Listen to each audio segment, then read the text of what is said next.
Mako chung motegno ne jopuonjre manowito ngimagi masira mar mach e skul primar ma Hillside Endarasha e kaunti ma Nyeri gin 21 kendo giseng'eyo kama jopuonjre duto nitiere.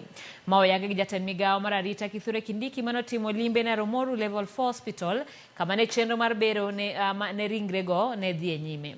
Olero ni gitiyo matek mar yudo duoko mapiyo kendo chiwo jopuonjre go ne jonyuolgi ne ik. Lydia Okeyo nigi ler.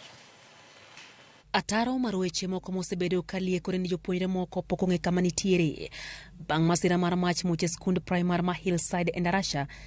Jatend migawo mar arita Kithure Kindiki oyango ni jopuonjre duto oseyangi kama nitiere. E limbe mare osiptal ma Romoru Level 4, jatend migawo mar arita Kithure Kindiki oyango ni kwan jopuonjre manowito ngimagi masira no gin 21.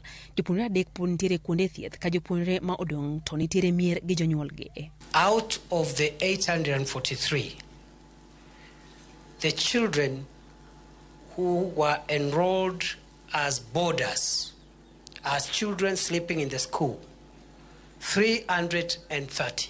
Boys, 164. Girls, 166. Out of the boys, 143 are alive. And out of the 143, 140 are with their parents. 3 are still receiving treatments. No wacho magi kinde mane Bero mar ringre jopuonjre 21 manowito ngimagi masira mar mach no chakore saa 4 okinyi ma kawuono. Chenro manotele gi jabero mar piny owacho Johansen Oduor. There were various degrees of burn. Some of them are first degree, second degree. Some are even burned to the bones, to a level that you find that some of them even miss the lower part of the limbs and the extremes because of the fire. Even though the bodies were badly burned, but the inner tissues were good enough to be able to obtain very good samples for DNA. So they are sure that within 1 or 2 weeks they'll be able to get all the results of the parents. E kinde mane chendo no mar Bero dhi mbele, jonyuol jopuonjre go kaachiel gi moko kuom rawere matindo nobago ng'anye ranga skundno e wi weche mosebedo kawachore ni nitiere jopuonjre ma pok ong'e kama nitiere. We want our kids, we want accountability, we want answers. Matron alikuwa wapi watoto wakichomeka?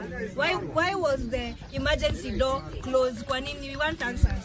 It is a saddening thing, and I think we need to have a total shutdown in our country if we even lose one child. Kindiki kata kamano kwero ganda mondo kike weche ma ok adiera e wi masira no kendo gibed kod horuok. Lydia Okeyo, Ramogi TV.